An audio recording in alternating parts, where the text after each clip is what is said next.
Hello, ladies and gentlemen. It's a chess show on Pod TV. My name is Sasha Star, and our guests are not one but two professors. Ken Regan, welcome to the show, and Thank you very much for having me on.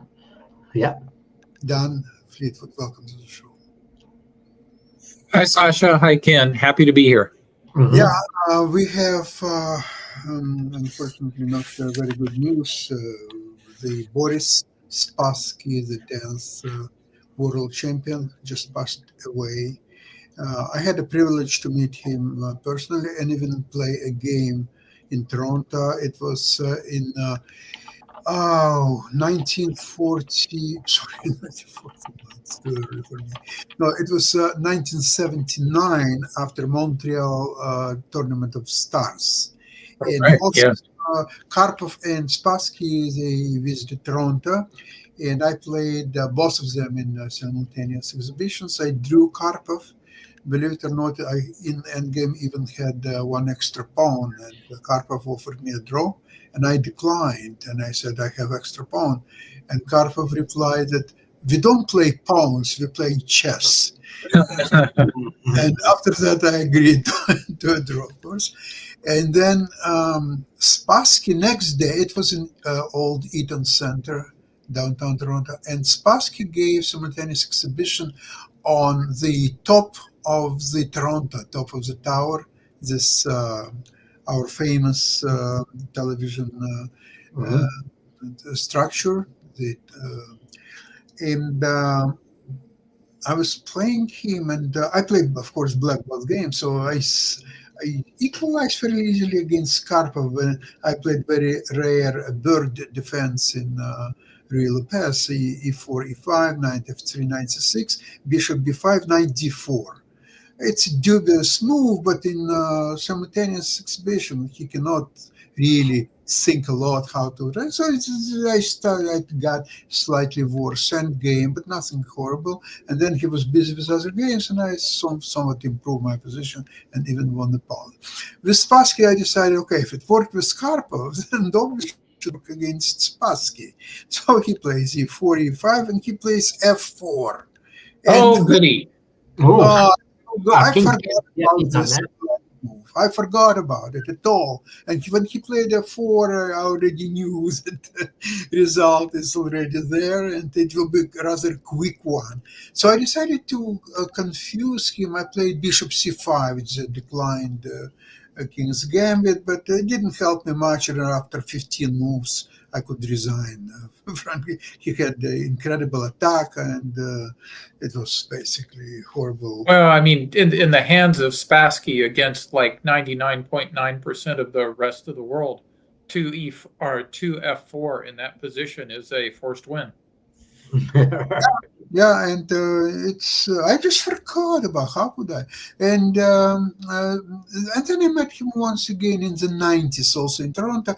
He arrived for a few days, and I met him at the airport, him and his wife, Marina, and they spent about 4 or 5 days in Toronto. And we met once, had a dinner together, and that was the last time when I saw him. So his last years were not very good to him. He was ill, and he actually, interesting enough, I just read a post of Grandmaster Shipov, who comments on Russian chess networks. Crest book by the name, and he mentioned that he met Spassky in around 2006 or 7, and they had a good time in Russia. And Spassky invited him for a couple of weeks in France, and he was very impressed. And he visited him in Paris, and they had very good time. And one of the reasons he asked him, I think you are still good in openings, and I do play a lot of exhibition, simultaneous chess exhibitions, and I want to slightly to sharpen up my King's Gambit, which there are a lot of new things happening or so on. So I would like you to help me with. Okay, so they started to look, and they looked for 2 weeks. They were doing nothing but analyzing King's Gambit, and at the end of 2 weeks, they came to the conclusion that White has good chances to equalize after the opening. So that was the reason Spassky stopped playing King's Gambit. But after that, his health deteriorated, so he couldn't even play a simultaneous chess exhibition. And generally speaking of him, he was, of course, very, very talented, gifted chess player.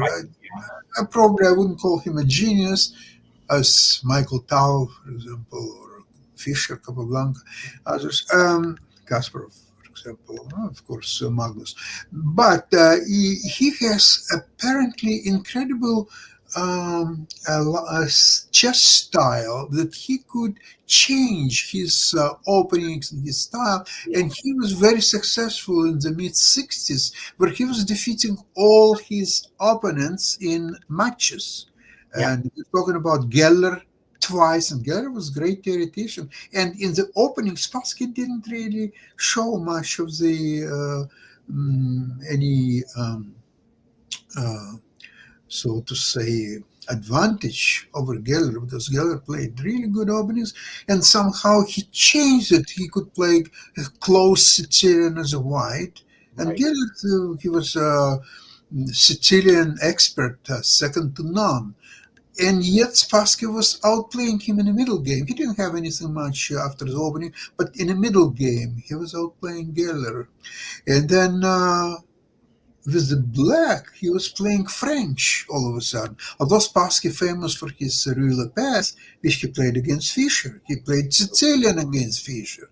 Against Geller, he played French, and Geller could do nothing about this, and he couldn't score even a single win.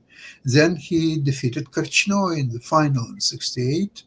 He defeated him soundly. Again, he didn't have any advantage after the opening, but somehow he was outplaying him.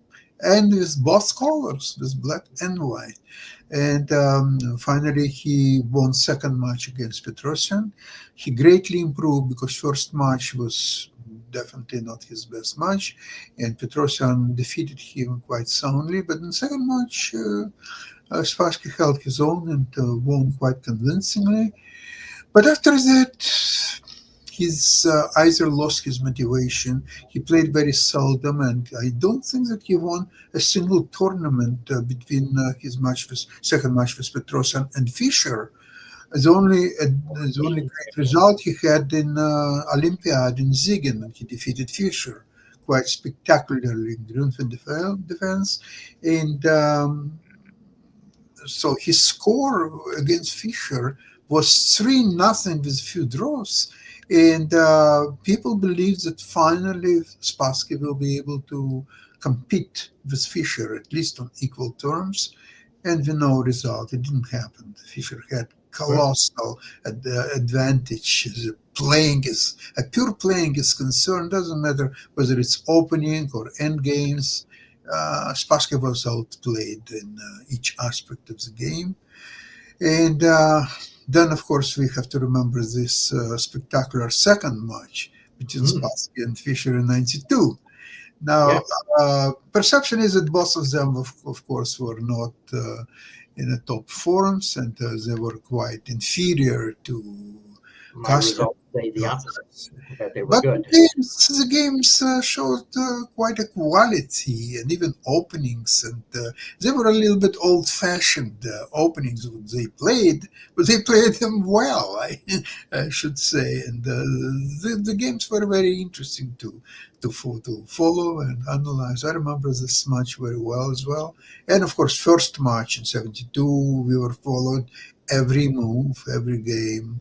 And well, it's all world knows about these results and games, and they're almost like evergreen every game, especially some of the games in the first match.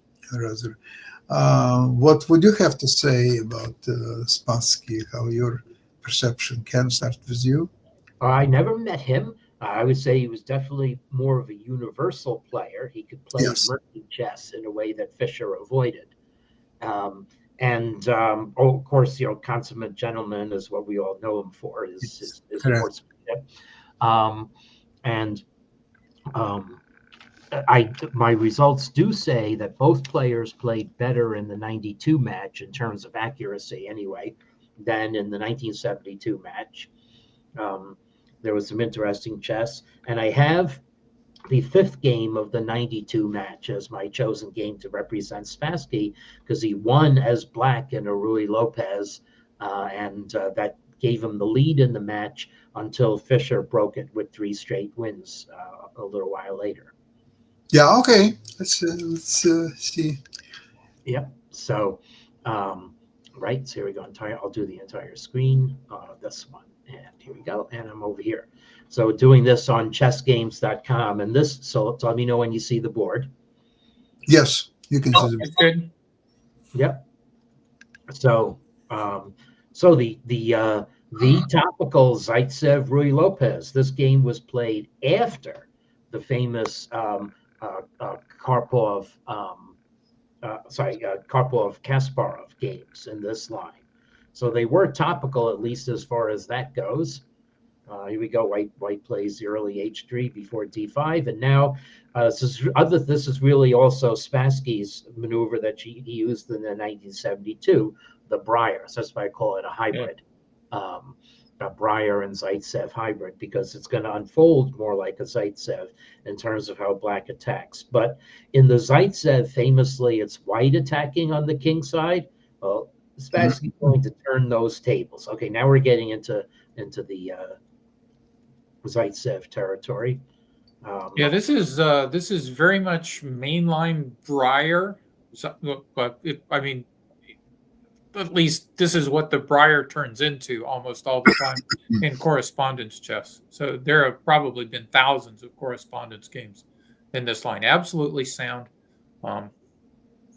Yeah, good to know. Yeah, and the Zaitsev, white's not here. What's different is white is not attacking on the queen side and playing the rook to A3 and swinging it over as happened in the famous game.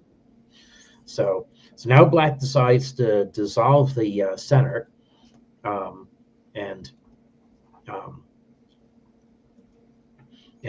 now black. So what's remarkable is that black advances both on the queen side and on the king side in the space of very few moves. So okay, his pin can be. So we usually think of the eternal pin on bishop on G5, but it was left away. This is an eternal style pin with the bishop on A5. But black does not have to shackle his queen to it. In fact, the queen is now going to become active. So black was prepared to meet that. I mean, far be it from me to criticize Fischer, but the bishop just looks out of place on A5. Right. It should be pointing at H6. So. Yeah, it did not disturb black. But it's also a little hard to imagine where that bishop would go. I'd love to place it on A1 in this position, but it can't be on F4. E3, it's with probably blocking the defender at E4. E3 is where it should be. Yeah. So white played rook B1, which tells me that white is swimming. I guess white was really worried about black playing queen B2. I'm not sure. Or maybe he wants to play. Okay, it's done. Bishop D2, C1, B2, but now with B4, I think so. That doesn't work anymore. Yeah. Yep. Right. And here we are. Here we are now. I don't have the engine showing the evaluation, but optically, this looks clearly better for black right now. Yeah. And now we're going to see a very fun tableau so white did get the bishop to that diagonal.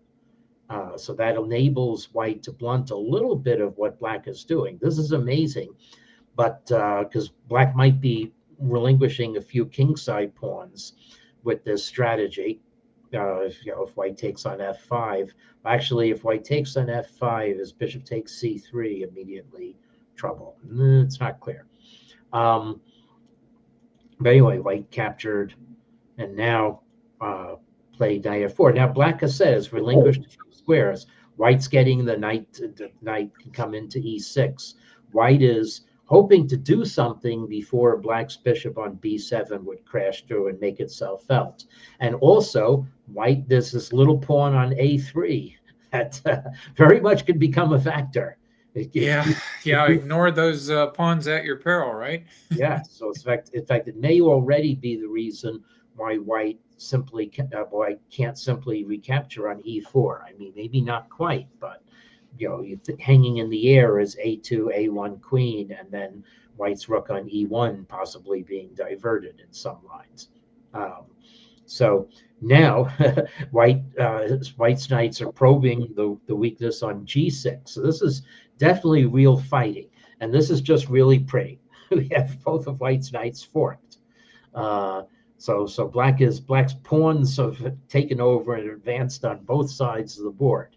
Now this really did need accurate calculation, and the match was played with a fairly slow time control.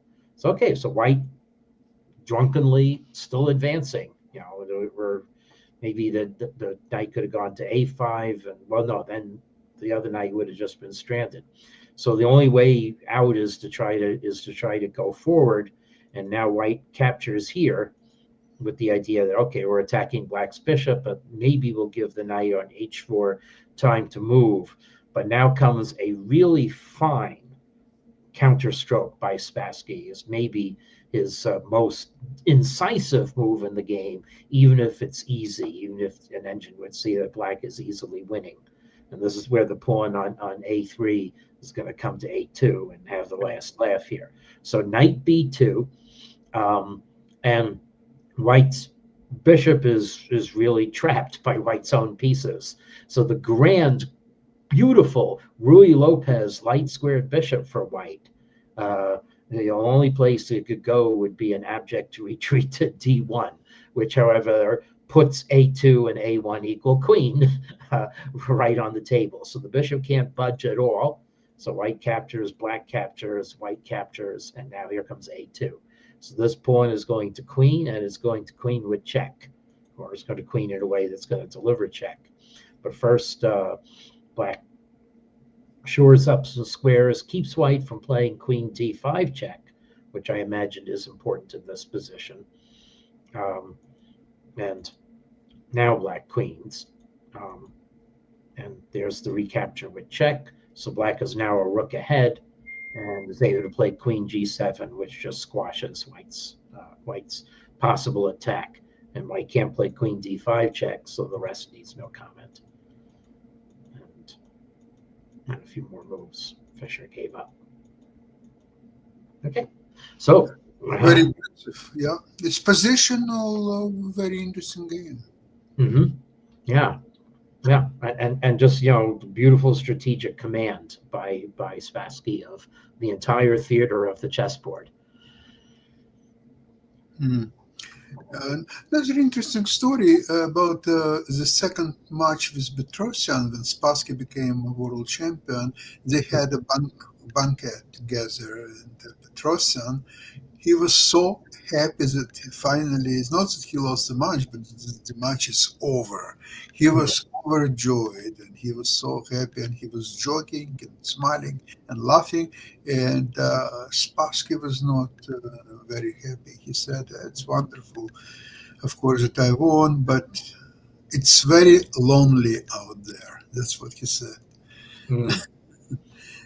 I wonder if that's an emotion that Carlsen has experienced. Yeah, and I probably Fischer too. Right. I guess that was a lot of conjecture, because I think that Spassky not only was 35 for the 72 match, but I think he had some things going on in his personal life at that time that were probably distracting him. And Fischer, of course, was being monomaniacal Fischer when he wasn't being maniacal Fischer. So right, yeah. But interestingly enough, a few years, exactly to be precise, 2 years after Fischer match, Spassky played match with Karpov. It was semi-final match. So it was in 1974. Right. And believe it or not, Karpov defeated Spassky with exactly or identical score as Fischer. He won 4 games, lost 1, and a bunch of draws. Yeah. And even that one game that he lost, it was the first game of the match. Reportedly, Karpov was not very well. He had some sickness, some kind, but doesn't matter. 4-1 with few draws is a very convincing score. And Spassky was in good form because a month or a couple of months before that, he won brilliantly the Russian championship where Karpov also played. And Spassky had fantastic result with no losses. And everybody believes that this his road to recovery for his second match with Fischer. Yeah, absolutely. Nobody, well, I shouldn't say nobody, but few people were as good as Karpov at squeezing the artistry out of one's opponent. Right. So whatever kind of clever things that you're imagining, I mean, Karpov would see it well in advance and nearly always. And of course, that worked up until Kasparov. Yeah, You know, many people. interestingly enough, I want to make a short note that Karpov became the most inconvenient opponent for Spassky for many, many years to come. He was losing almost every single game, Absolutely. tournaments and everywhere. Just couldn't take it. Yes, Ken, please. Yes, so I was going to say many people consider the 1973 USSR championship to be the strongest one ever. Yeah. And Spassky won it by That's a strong statement. Yes, full point over Karpov, Petrosyan, Polugaevsky, Korchnoi, and Kuzmin. And he did it in near perfect style. He beat all the tail enders, drew against his 8 closest pursuers, lost only to Savon, but struck back by beating Taimanov. Anyway, yeah, so that was that one, and that this was, of course, a triumph for Spassky coming on a year after his loss to Fischer in the championship.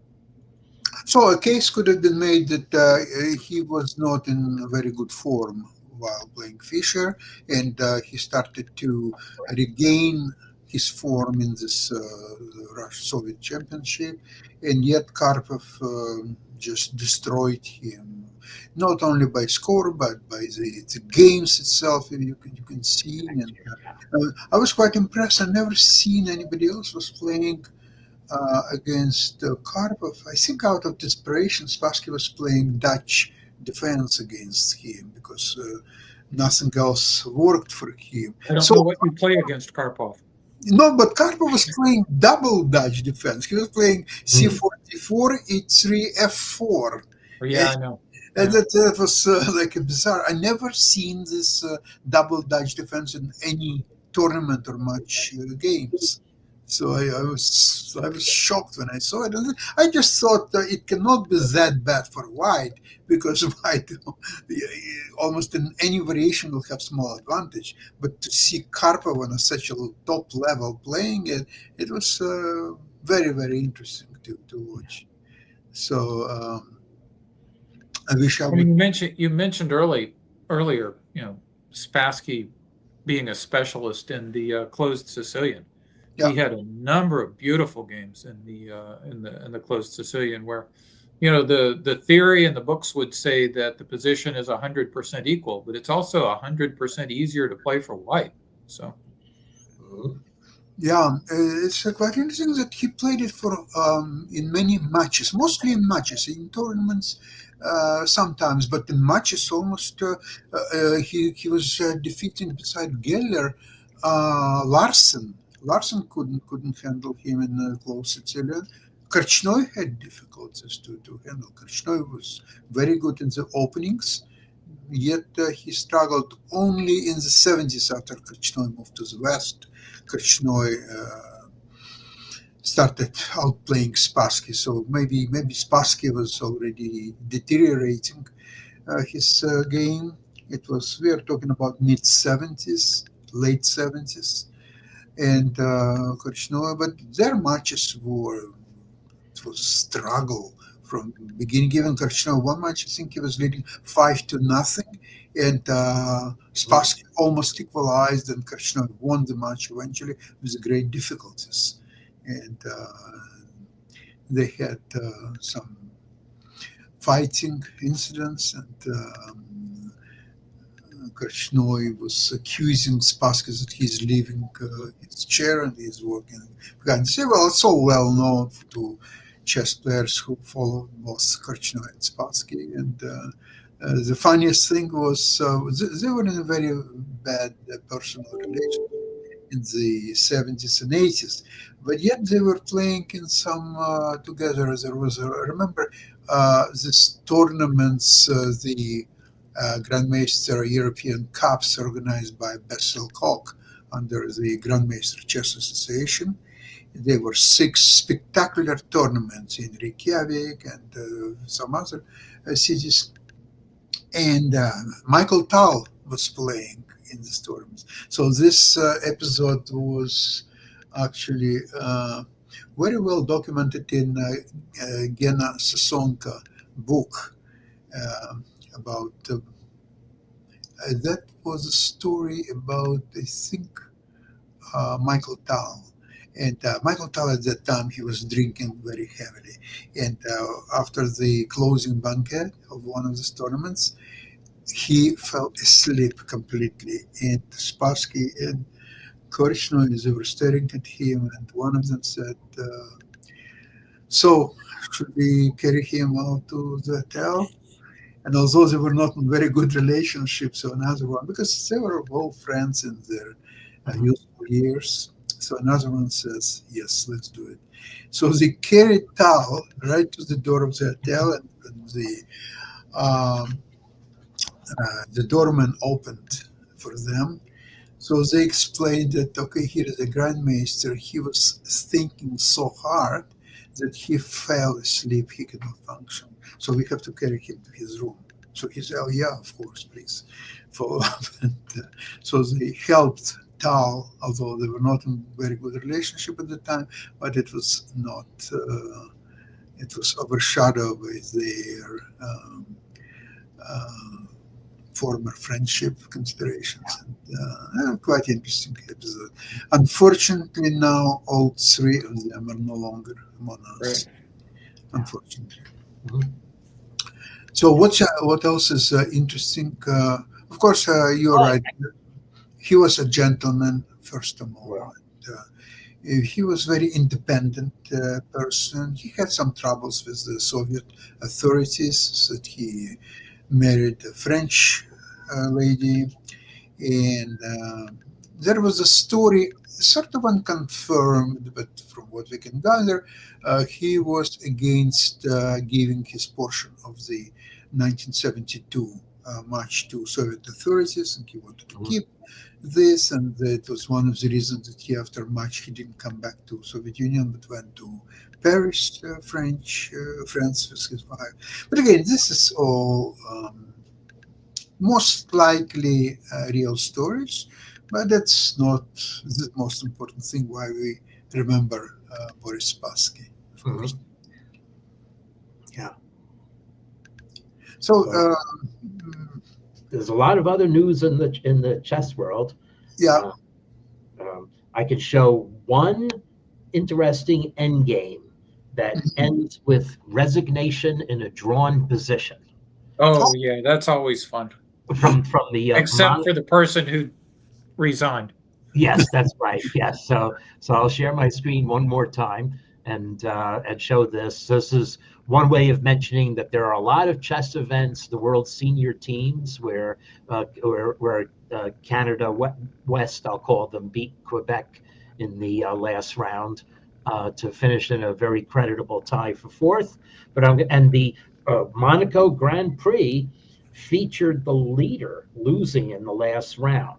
So Sarah Kadam was the hero in the last round for beating Katerina Alagno in a very persevering game, in an end game. But here, I'm going to show, unfortunately, her being the GOAT. So I want to emphasize the psychology of this. So you see the board now. So white has 4 pawns for a piece. So, and the psychology is, even though this is an inferior move, the psychology for black is that white is inexorably advancing and will win. Also, the players are short of time. There are 30-second increments, but they're within the last 5 minutes of their time. So we're not going to criticize the moves too much. We just want to get the impression that white is playing logically and advancing, and black cannot really stem this resistance. So here the f3 pawn is not takeable because then the king e4 would fork Mhm. the Right. knight and rook. So even if you're black, you say, oh, I couldn't even do that. So now white's h pawn comes in, and now gets checked, but drives the rook away. And this isn't repetition. White positions the king on better square. Black tries relocating the rook for a last gasp um, way of holding, but now white comes this way, and if you take the pawn, it's going to be 3 passed pawns against the knight. And black, well, actually, rook takes h7 is and knight e7 should be a draw. But let's say we're just doing this psychologically. Okay, so black thinks, oh, if I take that pawn, I can't defend. So hey, I'll play the knight to block the check first.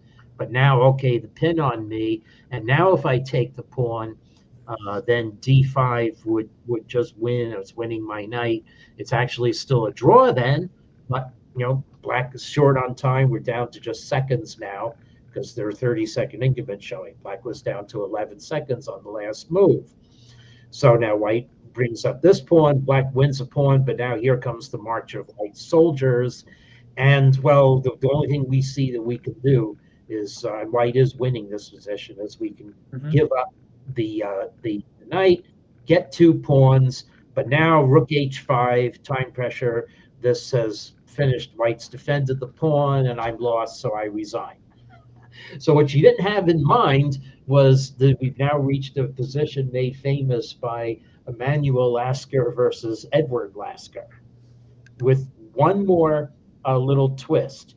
If there were an I file, if white's rook were on I5 instead of h5, or if we shift everything over, if we shift all pieces except white's rook over, white can win.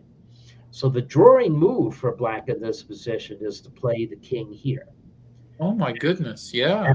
And the Lasker defense is going to be with the king here and the knight on e6. And then there's no way that white's king can penetrate to get around. If white's king goes too far, then black can gang up on the e5 pawn and win it. And white's rook is defending from a very abhorred square. And what's the real tragedy for white in this position is that if white plays queen f4 and then king f5, now if white's rook is 1 square over, it wins, but black can fork the king and rook. Otherwise, white doesn't play king f4, black's king is coming into e4, and then it's really a clamp draw. So I think that's something. Yes. If I've seen that, it was long enough ago that I'd forgotten.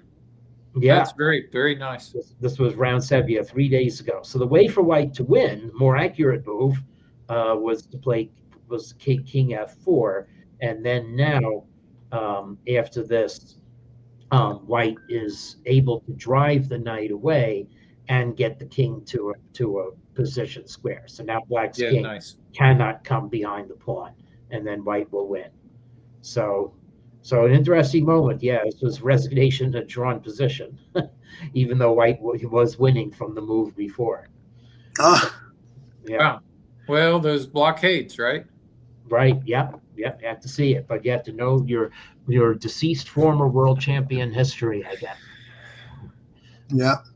Well, that's what sets the great players away from some of the rest of us, because as I mentioned, if I've seen that blockade before, I have long ago forgotten them.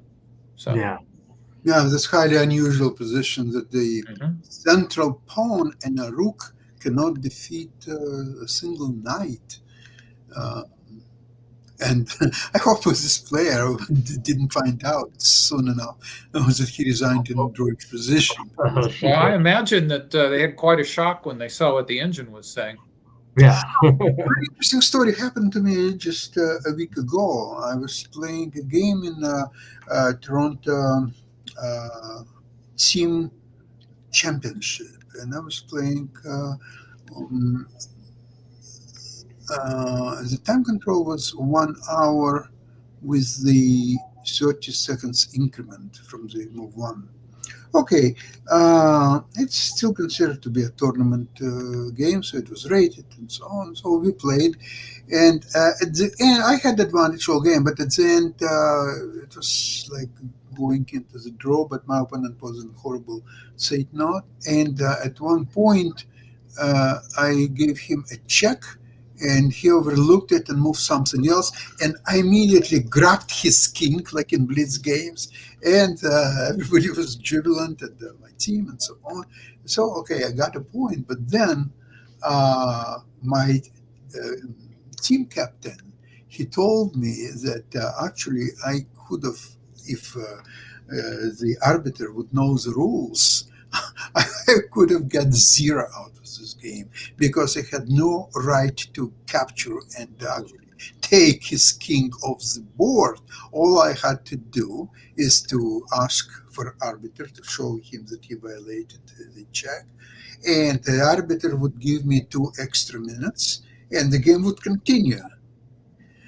And if I took his king, it's against the chess rules, and I could be forfeit, but it didn't happen. So something to learn almost every day when you're playing chess for like for ages, and all of a sudden you have something new to learn. Okay. Well, anyway, thank you so much for today's program. Thank you for the games, Ken. And Okay. we'll see you next week, same place, same time. Have a great weekend. World Juniors next week. Or next week, yep. But I'll be in next week. I'll just say I'm presenting at the MIT Sloan Sports Analytics Oh, Conference okay. on Friday. So maybe we'll try to do it some other time. Okay. Right. Thank Okay. you so much, everybody. Thank you. Yep. All right, Okay. bye, everyone. Good seeing you, Dan. Yep. Bye bye. Okay.